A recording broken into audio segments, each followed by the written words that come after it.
Hello students, it's Anuradha ma'am here. Welcome to my YouTube channel Meet Concept Easy. आज के video lecture में class 12 accountancy को continue करते हुए मैं पीएस गरेवाल बुक के आगे के क्वेश्चंस कंटिन्यू करवा रही हूँ। चैप्टर है अकाउंटिंग फॉर शेयर कैपिटल और टॉपिक है for feature and re issue of shares. अब मैं ले रही हूँ question number 76। Question number 76 is Jain Limited invited applications for issuing 1,12,000 equity shares of rupees 10 each at par. Jain limited ने 1,12,000 equity shares issue किए हैं। एक शेयर की वैल्यू है 10 रुपए। पार पर शेयर्स को इशू किया गया है, यानी 10 रुपए का शेयर कंपनी ने 10 रुपए में ही इशू किया है। The amount per share was payable as follows. किस तरह से कंपनी ने पैसे मंगवाए हैं? On application ₹1, on allotment ₹2, on first call ₹3, on second and final call ₹4। इस तरह से कंपनी ने 4 इंस्टॉलमेंट में पैसे मंगवाए हैं। Applications for 1 lakh shares were received. देखो यहाँ पर कंपनी को 1 लाख शेयर्स के लिए एप्लीकेशन रिसीव हुई है, जबकि कंपनी ने इशू किए थे 1,12,000 शेयर्स, लेकिन अंडर सब्सक्रिप्शन हुआ है 12,000 शेयर्स से। लोगों ने 1 लाख शेयर्स के लिए ही सब्सक्राइब किया है। तो यहाँ पर 1,12,000 को हम इग्नोर करेंगे, हम लेंगे 1 लाख शेयर्स। ठीक है। Shares were fully allotted to all the applicants. सारे के सारे शेयर्स कंपनी ने एप्लीकेंट्स को अलॉट कर दिए। Ramesh failed to pay his allotment money which was ₹2,000। एक शेयर होल्डर है रमेश, जिसने अलॉटमेंट पर 2,000 रुपए कंपनी को पे नहीं किए। देखो यहाँ क्वेश्चन में अलॉटमेंट मनी गिवन है, नंबर ऑफ शेयर्स गिवन नहीं है, वो हमें कैलकुलेट करने होंगे। His shares were forfeited immediately। Company ने क्या किया कि जैसे ही कॉल्सन एरियर अराइज हुआ, रमेश के शेयर्स को इमीडिएटली फॉरफिट कर दिया। Suresh did not pay the first call on 500 shares applied by him. His shares were forfeited after the first call। दूसरा शेयर होल्डर है सुरेश, उसने फर्स्ट कॉल पर 500 शेयर पर पैसे कंपनी को नहीं दिए। कंपनी ने फर्स्ट कॉल के बाद उसके शेयर्स को भी इमीडिएटली फॉरफिट कर दिया। The forfeited shares of Ramesh and Suresh were reissued at ₹9 per share as fully paid up. अब देखो कंपनी ने क्या किया कि दोनों ही शेयर होल्डर रमेश और सुरेश के फॉरफिटेड शेयर्स को री इश्यू कर दिया 9 रुपए पर शेयर के हिसाब से as fully paid up. Afterwards the second and final call was made and duly received. बाद में कंपनी ने फाइनल कॉल की और सारा का सारा पैसा फाइनल कॉल का कंपनी को मिल गया। Pass necessary journal entries for the above transaction in books of Jain Limited। देखो एंट्रीज पास करने से पहले हम क्वेश्चन का कंसेप्ट अच्छे से क्लियर कर लेते हैं, तो एंट्री में कोई भी मिस्टेक नहीं होगी। क्या गिवन इंफॉर्मेशन है? कंपनी ने 1,12,000 शेयर्स इश्यू किए थे, लेकिन पब्लिक से एप्लीकेशन रिसीव हुई है 1 लाख शेयर्स के लिए। तो यहाँ पर क्वेश्चन में 1 लाख शेयर्स को कंसिडर किया जाएगा, ना कि 1,12,000 शेयर्स। 10 रुपए का एक शेयर है। कंपनी ने कैसे पैसे मंगवाए हैं? 1 रुपए मंगवाया है एप्लीकेशन पर, 2 रुपए मंगवाए हैं अलॉटमेंट पर, 3 रुपए फर्स्ट कॉल पर और 4 रुपए फाइनल कॉल पर। ये सारी इंफॉर्मेशन क्वेश्चन में गिवन है। अब देखो यहाँ पर 2 शेयर होल्डर है, एक है रमेश और दूसरा है सुरेश। रमेश ने 2,000 रुपए अलॉटमेंट पर पे नहीं किए। देखो क्वेश्चन में अलॉटमेंट मनी गिवन है, लेकिन ये नहीं गिवन कि रमेश को कंपनी ने कितने शेयर्स अलॉट किए थे। वो आप कैलकुलेट करेंगे। कैसे कैलकुलेट करेंगे? देखो रमेश की अलॉटमेंट मनी आप लिख लेंगे, जो है ₹2,000। अलॉटमेंट पर कंपनी ने 2 रुपए की डिमांड की थी, तो 2,000 को 2 से आप डिवाइड कर देंगे तो 1,000 आ जाएंगे नंबर ऑफ शेयर्स। यानी रमेश ने 1,000 शेयर्स के लिए अप्लाई किया था, कंपनी ने भी 1,000 शेयर्स रमेश को अलॉट किए थे, लेकिन रमेश ने 1,000 शेयर पर 2 रुपए जो अलॉटमेंट के हैं वो पे नहीं किए। यानी रमेश ने कौन सा पैसा पे किया है? रमेश ने पे किया है एप्लीकेशन का पैसा, जो है 1 रुपए पर शेयर। ये आपको समझ में आ गया? रमेश को 1000 शेयर्स कंपनी ने अलॉट किए थे, जिस पर उसने 2 रुपए अलॉटमेंट का पे नहीं किया। इस वजह से कॉल्सन एरियर अराइज हुआ और कंपनी ने उसके शेयर्स को कर दिया फॉरफिट। समझ आ गया? तो आप यहाँ रमेश के सामने यहाँ आप लिख लो 1000 शेयर्स। दूसरा शेयर होल्डर है सुरेश। सुरेश ने फर्स्ट कॉल के पैसे पे नहीं किए 500 शेयर पर। कंपनी ने सुरेश को 500 शेयर्स अलॉट किए थे, लेकिन उसने फर्स्ट कॉल पर जब कंपनी ने पैसे मंगवाए तो पेमेंट नहीं की। सुरेश ने फर्स्ट कॉल का पैसा पे नहीं किया। सुरेश ने अलॉटमेंट का पैसा दे दिया और एप्लीकेशन का पैसा दे दिया, लेकिन फर्स्ट कॉल के जो 3 रुपए थे वो पे नहीं किए। ये मैंने अलग अलग टिक क्यों लगाए हैं? ताकि आपको कोई कंफ्यूजन ना हो। जो ऊपर मैंने टिक लगाए हैं वो है रमेश के लिए, और जो नीचे मैंने टिक लगाए हैं वो है सुरेश के लिए। ये टिक बहुत इंपॉर्टेंट है, क्योंकि जब हम फॉरफीचर की एंट्री पास करेंगे तो हम चेक करेंगे कि शेयर होल्डर ने कौन सा पैसा पे नहीं किया, जिस वजह से कंपनी ने उनके शेयर्स को किया है फॉरफिट। क्लियर? अब देखो आगे कंपनी ने क्या किया कि दोनों ही शेयर होल्डर रमेश और सुरेश के शेयर्स को री इश्यू कर दिया 9 रुपए पर शेयर के हिसाब से as fully paid up. Fully paid up यानी शेयर की ओरिजिनल वैल्यू जो है 10 रुपए। 10 रुपए के शेयर को कंपनी ने 9 रुपए में आगे बेच दिया। इसके बाद हम पास करेंगे फाइनल कॉल की एंट्री। तो इस तरह से एक ऑर्डर में, एक सीक्वेंस में आपको एंट्रीज पास करनी है। तो क्वेश्चन का कंसेप्ट आपको क्लियर हो गया। अब हम स्टार्ट करते हैं जर्नल एंट्रीज पास करना। फर्स्ट एंट्री होगी एप्लीकेशन मनी रिसीव की। तो देखो फर्स्ट एंट्री पास करते हैं bank account debit to share application account. Amount कितनी आएगी? देखो कंपनी को 1 लाख शेयर्स पर एप्लीकेशन रिसीव हुई है, तो एप्लीकेशन पर कंपनी ने 1 रुपए मंगवाया है, तो 1 लाख को 1 से मल्टीप्लाई करेंगे तो अमाउंट आएगी 1 लाख। तो बैंक को हम डेबिट करेंगे ₹1 लाख से, और शेयर एप्लीकेशन में भी अमाउंट आएगी ₹1 लाख। नरेशन होगी एप्लीकेशन मनी रिसीव्ड। अब देखो सेकेंड एंट्री में जो एप्लीकेशन का पैसा है उसे ट्रांसफर करेंगे शेयर कैपिटल में। तो एंट्री होगी share application account debit to share capital account. Amount will be same ₹1 lakh. Narration होगी application money transferred to share capital account. ठीक है, ये 2 एंट्री होगी एप्लीकेशन की।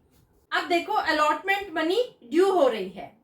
कंपनी शेयर होल्डर्स को इंटीमेट कर रही है कि आपको अलॉटमेंट का पैसा पे करना है। तो थर्ड एंट्री में हम लिखेंगे share allotment account debit to share capital account. Amount कितनी आएगी? 1 लाख शेयर्स है और अलॉटमेंट पर कंपनी ने 2 रुपए मंगवाए हैं शेयर होल्डर्स से, तो 1 लाख को 2 से मल्टीप्लाई करेंगे तो अलॉटमेंट मनी ड्यू होगी ₹2 लाख।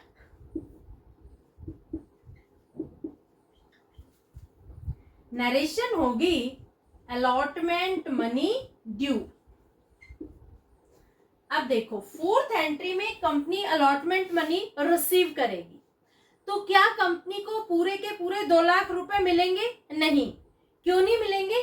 क्योंकि रमेश ने 1000 शेयर्स पर कंपनी को अलॉटमेंट का पैसा नहीं दिया, जो है अमाउंट ₹2000। तो 2 लाख में से हम 2000 को कर देंगे माइनस, तो अमाउंट आएगी ₹1,98,000 जो अलॉटमेंट के समय कंपनी को रिसीव होगी। तो एंट्री पास करेंगे bank account debit to share allotment account. Amount कितनी आएगी? अमाउंट आएगी ₹1,98,000। नरेशन होगी अलॉटमेंट मनी रिसीव्ड। ये समझ आया ना आपको 1,98,000 क्यों है? क्योंकि रमेश ने 2000 रुपए अलॉटमेंट के समय पे नहीं किए, रमेश की वजह से कॉल्सन एरियर अराइज हुआ है। अब कंपनी क्या कर रही है कि इमीडिएटली रमेश के शेयर्स को कर रही है फॉरफिट। तो अलॉटमेंट की एंट्री के बाद हम पास करेंगे फॉरफीचर की एंट्री। यहाँ पर फर्स्ट कॉल की एंट्री पहले नहीं आएगी, पहले आएगी रमेश के शेयर्स फॉरफिट करने की एंट्री। तो फिफ्थ एंट्री होगी फॉरफीचर की। ये चारों एंट्री आप नोट डाउन कर लो। अब मैं पास करूंगी फिफ्थ एंट्री। अब देखो फिफ्थ एंट्री होगी फॉरफीचर की। जब कंपनी शेयर्स फॉरफिट करती है तो शेयर कैपिटल रिड्यूस हो जाता है, इस वजह से हम शेयर कैपिटल को करते हैं डेबिट। तो एंट्री होगी share capital account debit to forfeited share account to share allotment account. देखो शेयर कैपिटल को आप कितनी अमाउंट से डेबिट करेंगी? जहां तक फॉरफीचर होता है वहां तक हम शेयर की फेस वैल्यू लेते हैं। यहाँ पर फॉरफीचर हुआ है 3 रुपए तक। देखो रमेश ने एप्लीकेशन का 1 रुपए पे कर दिया लेकिन अलॉटमेंट के 2 रुपए पे नहीं किए, तो फॉरफीचर सिर्फ 3 रुपए तक हुआ है। यहाँ 3 रुपए तक हम लेंगे शेयर की फेस वैल्यू। और कितने शेयर्स हैं? रमेश के हैं 1000 शेयर्स। 1000 को 3 से मल्टीप्लाई करेंगे तो अमाउंट आएगी ₹3000। शेयर कैपिटल को आप डेबिट करेंगे ₹3000 से, तो यहाँ आप लिखेंगे ₹3000। फॉरफिटेड शेयर में कितनी अमाउंट आएगी? जो पैसा रमेश ने पे कर दिया, कितना पैसा पे किया है? 1 रुपए एप्लीकेशन का पैसा रमेश ने पे कर दिया 1000 शेयर्स पर। तो यहाँ पर फॉरफिटेड शेयर के सामने हम लिखेंगे ₹1000। शेयर अलॉटमेंट में कितनी अमाउंट आएगी?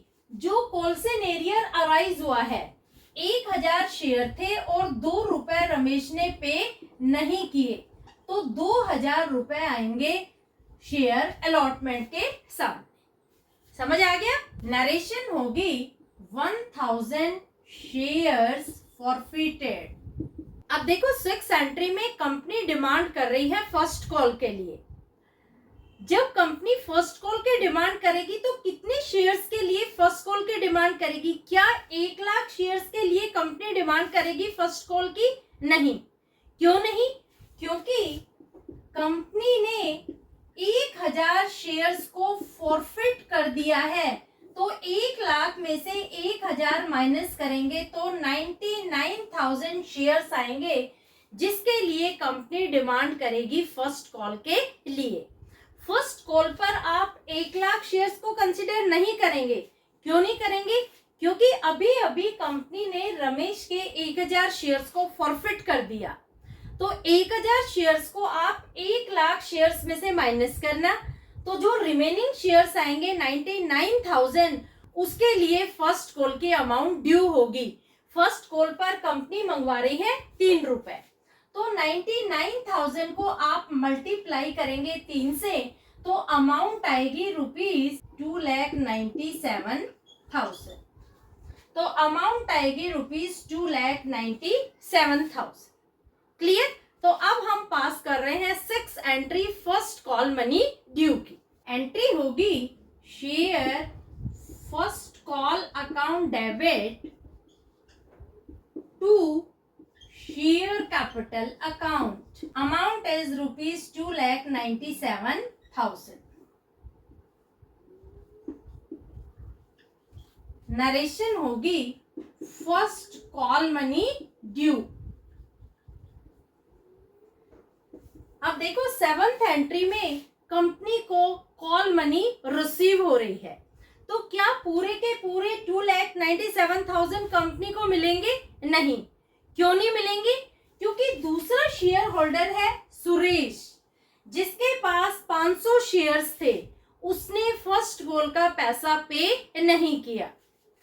500 को आप मल्टीप्लाई करेंगे 3 से, तो 1500 रुपए सुरेश ने पे नहीं किए फर्स्ट कॉल के समय। तो 1500 को आप माइनस करेंगे 2,97,000 में से, माइनस 1500, अमाउंट आएगी ₹2,95,500। ये जो अमाउंट है ये रिसीव होगी कंपनी को फर्स्ट कॉल के समय। समझ आया? तो अब हम पास करते हैं फर्स्ट कॉल मनी रिसीव्ड की एंट्री। एंट्री होगी bank account debit to share first call account. Amount कितनी आएगी? 2,95,500। यहाँ भी सेम अमाउंट आएगी 2,95,500। नरेशन होगी फर्स्ट कॉल मनी रिसीव्ड। अब देखो कंपनी ने क्या किया कि इमीडिएटली सुरेश के 500 शेयर्स को भी फॉरफिट कर दिया, क्योंकि कॉल्सन एरियर अराइज हुआ है, उसने फर्स्ट कॉल के पैसे पे नहीं किए। तो अब हम पास करेंगे फॉरफीचर की एंट्री। तो यहाँ तक सारी एंट्री आपको समझ में आ गई। देखो जो फर्स्ट कॉल की एंट्री है ये दोनों एंट्री मैं मिटा रही हूँ। अब मैं पास करूंगी सुरेश के फॉरफिटेड शेयर की एंट्री। जो रमेश के फॉरफिटेड शेयर की एंट्री है ये मैं नहीं मिटा रही हूँ, क्योंकि मुझे फॉरफिटेड शेयर की अमाउंट की रिक्वायरमेंट होगी जब मैं री इश्यू की एंट्री पास करूंगी। तो ये दोनों एंट्री मैं यहाँ से मिटा रही हूँ। इन दोनों एंट्री को आप नोट डाउन कर लो। अब देखो कंपनी सुरेश के शेयर्स को कर रही है फॉरफिट, तो शेयर कैपिटल डिक्रीज हो जाएगा, तो शेयर कैपिटल को हम डेबिट करेंगे। तो एंट्री होगी 8th एंट्री में हम लिखेंगे share capital account debit to forfeited share account to share first call account. अब देखो शेयर कैपिटल को आप कितनी अमाउंट से डेबिट करेंगे? जहां तक फॉरफीचर हुआ है वहां तक आप शेयर के लेंगे फेस वैल्यू। देखो यहां पर रमेश ने एप्लीकेशन का 1 रुपए पे कर दिया, अलॉटमेंट के 2 रुपए पे कर दिए, लेकिन जो फर्स्ट कॉल के 3 रुपए थे वो पे नहीं किए। यानी जो फॉरफीचर हुआ है वो हुआ है 6 रुपए तक। ठीक है, हम यहाँ 6 रुपए तक लेंगे सुरेश के शेयर्स फॉरफिट करने के लिए शेयर की फेस वैल्यू। अब देखो 500 शेयर थे, उसे आप 6 से मल्टीप्लाई करेंगे तो अमाउंट आएगी ₹3000। शेयर कैपिटल को आप डेबिट करेंगे ₹3000 से, तो यहाँ आप लिखेंगे ₹3000। फॉरफिटेड शेयर में कितनी अमाउंट आएगी? जितना पैसा सुरेश ने पे कर दिया। देखो 1 रुपए सुरेश ने एप्लीकेशन का पे कर दिया, 2 रुपए सुरेश ने अलॉटमेंट के पे कर दिए, यानी 3 रुपए उसने पे कर दिए। तो 500 को आप 3 से मल्टीप्लाई करेंगे तो अमाउंट आएगी ₹1500। 1500 उसने पे कर दिए, तो इसे हम दिखाएंगे फॉरफिटेड शेयर के सामने। कितना कॉल्सन एरियर अराइज हुआ है? उसने फर्स्ट कॉल का पैसा पे नहीं किया जो है 3 रुपए, तो यहाँ भी सेम अमाउंट आएगी, क्योंकि 500 शेयर को आप 3 से मल्टीप्लाई करेंगे तो 1500 रुपए आएंगे जो उसने पे नहीं की। नरेशन होगी 500 शेयर्स फॉरफिटेड। अब देखो कंपनी क्या कर रही है कि इमीडिएटली दोनों ही शेयर होल्डर्स के जो फॉरफिटेड शेयर है वो री इश्यू कर रही है। रेट क्या है? रेट है 9 रुपए पर शेयर के हिसाब से एज फुली पेड अप। तो पहले तो हम ये कैलकुलेट करते हैं कि दोनों शेयर होल्डर्स के टोटल कितने फॉरफिटेड शेयर्स है। देखो, रमेश के हैं 1000 फॉरफेटेड शेयर्स और सुरेश के हैं 500 फॉरफेटेड शेयर्स। तो इन दोनों का टोटल करेंगे तो 1500 फॉरफेटेड शेयर्स आ गए, जिन्हें कंपनी कर रही है री इश्यू। किस रेट पे री इश्यू कर रही है? 9 रुपए पर शेयर के हिसाब से री इश्यू कर रही है। तो 1500 को आप 9 से मल्टीप्लाई करेंगे तो अमाउंट आएगी 13,500। क्लियर? तो अब हम पास करेंगे री इश्यू की एंट्री। कंपनी को री इश्यू के समय कितना पैसा मिल रहा है? कंपनी को मिल रहे हैं 13,500 रुपए। तो एंट्री होगी bank account debit to share capital account. कितने पैसे मिल रहे हैं? कंपनी को मिल रहे हैं 13,500, लेकिन मिलने कितने चाहिए थे? देखो, कंपनी ने 1500 शेयर्स को री इश्यू किया है as fully paid up. Fully paid up का मतलब ये हुआ कि शेयर था 10 रुपए का, तो 10 रुपए के हिसाब से कंपनी को 15,000 रुपए मिलने चाहिए थे। यानी शेयर कैपिटल को आप क्रेडिट करेंगे ₹15,000 से। तो पहले तो आप शेयर कैपिटल को क्रेडिट कर लो ₹15,000 से, फिर मैं आपको बताऊंगी कि जो डिफरेंस की अमाउंट है उसे आप कैसे शो करेंगे। तो यहाँ आप लिखेंगे ₹15,000। अब देखो, 15,000 रुपए कंपनी को मिलने चाहिए थे, लेकिन मिले हैं 13,500 रुपए। यानी डिफरेंस अराइज हो रहा है। कंपनी ने जो शेयर्स री इश्यू किए हैं वो लॉस में री इश्यू किए हैं। कंपनी ने डिस्काउंट दिया है री इश्यू के समय। तो जब कंपनी री इश्यू के समय डिस्काउंट देती है तो उसे हम दिखाते हैं फॉरफेटेड शेयर अकाउंट डेबिट में। जो भी डिफरेंस होगा उसे आप लिखेंगे फॉरफेटेड शेयर अकाउंट डेबिट। तो आप यहाँ लिखेंगे फॉरफेटेड शेयर अकाउंट डेबिट और डिफरेंस इन दोनों का आएगा ₹1,500। यानी कंपनी को 1500 रुपए का लॉस हुआ है जब कंपनी ने 1500 शेयर्स को री इश्यू किया है किसी और पर्सन को।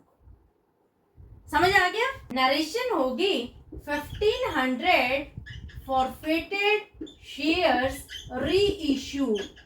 अब देखो, नेक्स्ट एंट्री में जो भी फॉरफेटेड शेयर की अमाउंट होती है उसे हम ट्रांसफर करते हैं कैपिटल रिजर्व में। यहाँ पर 2 शेयर होल्डर्स के शेयर को फॉरफिट किया गया है। तो पहले हम देखते हैं कि कितनी फॉरफिटेड शेयर की अमाउंट है। देखो, जब कंपनी ने रमेश के शेयर्स को फॉरफिट किया तो फॉरफिटेड शेयर में अमाउंट थी ₹1,000। और जब कंपनी ने सुरेश के शेयर्स को फॉरफिट किया तो फॉरफिटेड शेयर में अमाउंट थी ₹1,500। इन दोनों का आप प्लस कर लेंगे। 1,000 प्लस 1,500 इज इक्वल टू 2,500। ये मैं वर्किंग नोट में बना रही हूँ। दोनों शेयर होल्डर के फॉरफिटेड शेयर की अमाउंट आ गई 2,500। क्या ये अमाउंट हम ट्रांसफर कर सकते हैं कैपिटल रिजर्व में? नहीं। क्यों नहीं? क्योंकि जब कंपनी ने शेयर्स को री इश्यू किया था तो कंपनी ने डिस्काउंट दिया था। कितना डिस्काउंट दिया था? 1,500 रुपए का। तो ये जो 1,500 है इसे हम कर देंगे माइनस। 2,500 में से 1,500 जब आप माइनस करेंगे तो 1,000 रुपए आएंगे जिसे आप ट्रांसफर करेंगे कैपिटल रिजर्व। तो समझ आ गया आपको कि कितनी अमाउंट कैपिटल रिजर्व में ट्रांसफर होगी और कैसे ट्रांसफर होगी। पहले आप दोनों शेयर होल्डर्स की जो फॉरफिटेड शेयर की अमाउंट है वो फाइंड आउट करना, जो आपको एंट्रीज में रिटर्न होगी। एंट्रीज में लिखा हुआ है कि जो रमेश है उसकी फॉरफिटेड शेयर की अमाउंट 1,000 है और जो सुरेश है उसके फॉरफिटेड शेयर की अमाउंट 1,500 है। इन दोनों को जोड़ देंगे तो 2,500 रुपए आ गए। अब 2,500 रुपए हम कैपिटल रिजर्व में ट्रांसफर नहीं कर सकते। क्यों नहीं कर सकते? क्योंकि कंपनी ने जब शेयर्स री इश्यू किए थे तो डिस्काउंट पर री इश्यू किए थे, 1,500 रुपए का दिया था डिस्काउंट। तो ये 1500 आप 2500 में से माइनस कर देंगे तो 1000 रुपए बचेंगे, जिसे आप ट्रांसफर करेंगे कैपिटल रिजर्व। एंट्री होगी forfeited share account debit to capital reserve account, amount होगी ₹1000। नरेशन होगी gain on reissue transfer to capital reserve. Clear? इस तरह से ये 10 एंट्री आपको एक प्रॉपर सीक्वेंस में, एक प्रॉपर ऑर्डर में एज इट इज पास करनी है। इसके बाद जो 11th एंट्री होगी वो होगी फाइनल कॉल मनी ड्यू की। अब देखो 11th एंट्री में कंपनी फाइनल कॉल की डिमांड कर रही है शेयर होल्डर्स से, तो कंपनी कितने शेयर के लिए पैसा मंगवाएगी फाइनल कॉल का? क्या 1 लाख शेयर के लिए पैसा मंगवाएगी? नहीं। क्यों नहीं? क्योंकि कंपनी ने 1500 शेयर्स को फॉरफिट कर दिया है, जिसे हम 1 लाख शेयर्स में से कर देंगे डिडक्ट। देखो 1 लाख में से आप 1500 माइनस करेंगे तो शेयर्स आएंगे 98,500। अब कंपनी शेयर होल्डर्स से डिमांड करेगी 4 रुपए की 98,500 शेयर्स के लिए। तो 4 रुपए से आप 98,500 को कर देंगे मल्टीप्लाई, तो अमाउंट आएगी ₹3,94,000। ये जो अमाउंट है ये ड्यू होगी फाइनल कॉल के समय। तो अब हम पास कर रहे हैं 11th एंट्री, जिसमें फाइनल कॉल की अमाउंट ड्यू हो रही है। अब देखो 11th एंट्री में share final call account debit to share capital account, amount कितनी आएगी? अमाउंट आएगी ₹3,94,000।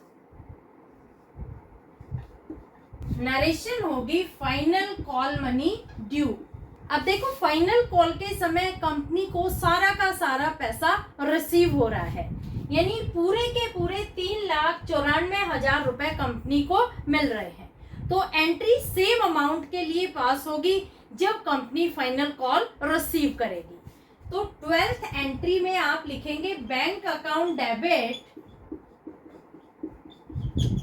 To share final call account, amount will be same ₹3,94,000। 3,94,000। Narration होगी फाइनल कॉल मनी रिसीव्ड। इस तरह से इस क्वेश्चन में आपको टोटल 12 एंट्रीज पास करनी है। समझ आ गई? सारी की सारी एंट्रीज एक प्रॉपर ऑर्डर में पास करनी है, जैसे क्वेश्चन में पूछी गई है। आप अपनी मर्जी से एंट्री आगे पीछे नहीं कर सकते हैं। जैसे जैसे मैंने आपको एंट्रीज पास करके दिखाई है, सेम उसी ऑर्डर में आपको सारी एंट्रीज पास करनी है। होपफुली क्वेश्चन पूरा आपको समझ में आ गया होगा। फिर भी कोई क्वेरी हो तो feel free to comment in comment box. Please ज्यादा से ज्यादा बच्चों को आप मेरे वीडियोस शेयर करो और मेरे वीडियो को आप हाइप जरूर करना, क्योंकि जब आप वीडियो को हाइप करेंगे तो दूसरे बच्चों के लिए वीडियो को फाइंड आउट करना इजी हो जाएगा। तो प्लीज वीडियो को सब्सक्राइब करना, लाइक करना और हाइप जरूर करना, हाइप करना मत भूलना। Thank you so much.